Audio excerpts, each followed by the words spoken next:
Friends, welcome to my channel Ashish Patel. Today we are going to discuss do and does. Again, મારા આગળના વિડિયોની જેમ આ પણ એક મારી બુક અંગ્રેજી ગ્રામર ના ચેપ્ટર માંનો એક ચેપ્ટર છે.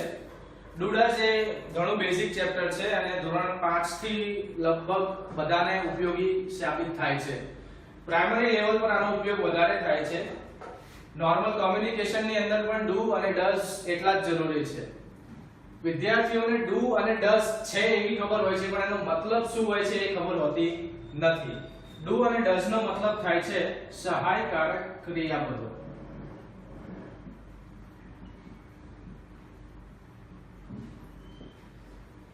સ્ટુડન્ટ્સ, do અને does નો ઉપયોગ નોર્મલી સાદા વર્તમાન કાળના વાક્યોને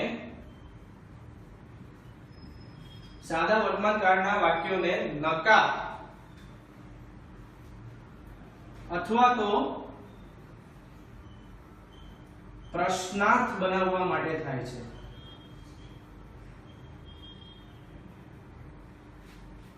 એનો ઉપયોગ ખૂબ જ જરૂરી છે અને એ પણ સમજવું ખૂબ જરૂરી છે કારણ કે ફક્ત ને ફક્ત સાદા વર્તમાન કાળના હકાર વાક્યોને જ નકાર અથવા તો પ્રશ્નાર્થના રૂપે જો આપણે રજૂ કરવાના હોય તો do અથવા does નો આપણે ઉપયોગ કરવો પડે છે. નોર્મલી વિદ્યાર્થીઓ આનો ઉપયોગ કરતી વખતે શું ભૂલ કરે છે એ હું તમને અહીંયા જણાવી દઉં.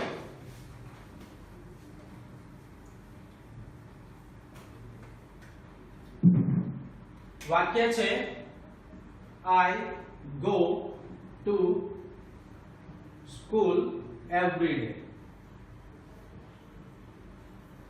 આ સાદા વર્તમાન કાળનું એક હકાર વાક્ય છે. હવે વિદ્યાર્થીઓને જો આને કદાચ પ્રશ્નાર્થ અથવા તો નકારમાં કન્વર્ટ કરવાનું આવે તો વિદ્યાર્થીઓ શું ભૂલ કરે છે? I am not go to school આવું કરી દે છે. It is wrong.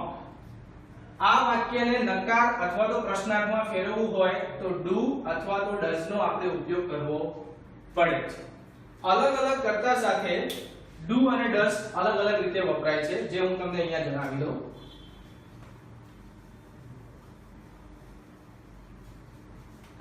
જો આપણે do ની વાત કરીએ તો I, we, you, they અથવા તો બહુવચન કરતા. બહુવચન કરતા મતલબ બે અથવા તો બે થી વધારે જો વાક્યમાં કરતા આપેલા છે તો એ બહુવચન કરતા વાક્ય કહેવાય છે. વાક્યમાં I હોય, we હોય, you હોય, they હોય અથવા બહુવચન કરતા હોય તો એની સાથે do નો ઉપયોગ કરવો પડે છે. જો does ની વાત કરીએ તો he, she, it અને એકવચન કરતા. એકવચન કરતા મતલબ વાક્યમાં કોઈ એક જ કરતા છે. જો he ની વાત કરીએ તો કોઈ છોકરાનું નામ આવી શકે છે, પુરુષનું નામ આવી શકે છે. ફોર એક્ઝામ્પલ ગૌરાંગ, તો ગૌરાંગની જગ્યાએ આપણે he નો ઉપયોગ કરી શકીએ છીએ. જો સીધે સીધું he ના આપ્યું હોય પણ ગૌરાંગ આપ્યું હોય તો પણ એને આપણે he માં કન્સિડર કરવું પડે. કોઈ છોકરીનું નામ અથવા તો સ્ત્રીનું નામ હોય તો એ she માં કન્સિડર થાય છે. પ્રાણી અથવા વસ્તુને આપણે it માં કન્સિડર કરીએ છીએ અને એકવચન કર્તામાં એક કર્તા આપેલો હોય છે. એ તમામ વાક્યોમાં does નો ઉપયોગ થાય છે. હું એક રિપીટ કરી દઉં. I, we, you, they અને બહુવચન કરતા હોય તો do નો ઉપયોગ થાય. he, she, it એકવચન કરતા હોય તો does નો ઉપયોગ થાય છે. હવે આને આપણે ડિટેલમાં જાણવાનો પ્રયત્ન કરીશું.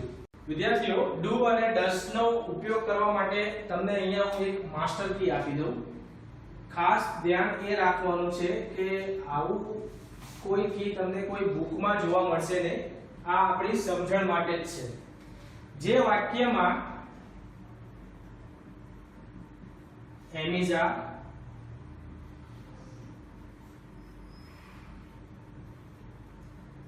have કે has અથવા તો should, may, can, would, must. આ શબ્દો નથી, આમાંથી કોઈ એક શબ્દ નથી અને એ વાક્યને તમારે પ્રશ્નાર્થ અથવા તો નકારમાં કન્વર્ટ કરવું છે. તો એમાં do અથવા તો does, જેમ મેં આગળ જણાવ્યું તે મુજબ કરતા મુજબ do અથવા does બેમાંથી કોઈ એકનો ઉપયોગ કરવો પડશે. તમે આને નોટ પણ કરી શકો છો. હવે એક એક્ઝામ્પલ લઈ લઈએ so we can understand it deeply. I eat ice cream. સાદા વર્તમાનકાળનું આ એક હકાર વાક્ય છે. જેમ મેં આગળ કીધું એમ is, are, have, has, should, would, can, may, must આવું કોઈ મોડલ ઓક્ઝિલરીઝ નથી અને એ વાક્યને મારે પ્રશ્નાર્થ અથવા તો નકારમાં કન્વર્ટ કરવું છે. તો આ વાક્યમાં આપણે જોઈ રહ્યા છે એમાંથી કોઈ શબ્દ નથી, કર્તા છે, સીધું ક્રિયાપદ છે.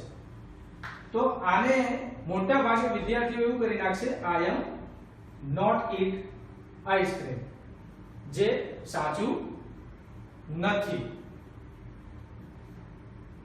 આનો સાચો જવાબ છે I do not eat ice cream. આ વાક્ય થઈ ગયું હકારમાંથી નકાર વાક્ય.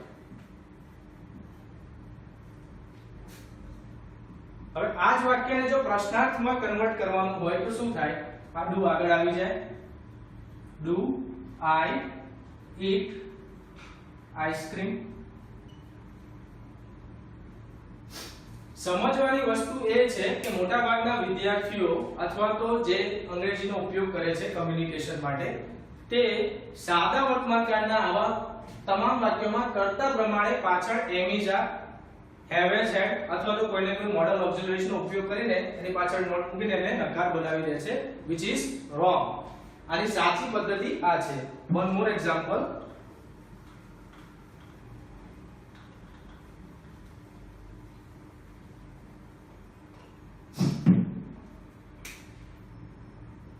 Ramesh goes to temple daily. Ramesh દરરોજ મંદિરે જાય છે. તો જેમ આપણી માસ્ટર કી છે વાક્યમાં am is, are, have, has અથવા તો કોઈ પણ મોડલ ઓક્ઝિલરીઝ જેમ કે should, would, can, may અને must એવો કોઈ શબ્દ આ વાક્યમાં નથી, કર્તા અને સીધું ક્રિયાપદ. આ વાક્યને મારે નકાર બનાવવું હોય તો શું કરવું પડશે? રમેશ, અને જેમ મેં આગળ કીધું એમ રમેશ છોકરાનું નામ છે, હીમાં કન્સિડર થાય તો એની આગળ આપ્યું છે does. so does not go to temple every day. Ramesh does not go to temple every day. વિદ્યાર્થીઓ શું કરશે? Ramesh is not go to temple daily, જે વાક્ય કેવું પડી જાય? ખોટું. તો યાદ રાખવાનું એ છે કે વાક્યને પ્રશ્નાર્થ અથવા તો નકાર બનાવવા માટે I write it down so you can remember. સાદા વર્તમાન કાળના વાક્યને પ્રશ્નાર્થ અથવા તો નકાર બનાવવા માટે do અને does કર્તા પ્રમાણે ઉપયોગ કરવામાં આવે છે. ફરી એકવાર રિપીટ કરી દઉં. do, I, we, you, they અને બહુવચન કર્તા સાથે. does, he, she, it અથવા તો એક વચનના કર્તા સાથે ઉપયોગ થાય છે. he મતલબ કોઈ છોકરાનું નામ હોઈ શકે છે, કોઈ પુરુષનું નામ હોઈ શકે છે. she કોઈ સ્ત્રીનું નામ, છોકરીનું નામ. it વસ્તુ અથવા તો પ્રાણીનું નામ અને એક વચન કર્તા એટલે કોઈ એક જ કર્તા. સાદા વર્તમાન કાળના વાક્યને પ્રશ્નાર્થ અથવા નકાર બનાવવા માટે do અને does નો ઉપયોગ થાય છે. Thanks a lot. If you like my video અને તમને એવું લાગે છે કે આ વિડિયો જે લોકો અંગ્રેજી શીખી રહ્યા છે અથવા તો વિદ્યાર્થીઓને કામ આવી શકે છે, you can share it and don't forget to subscribe my channel. Thank you.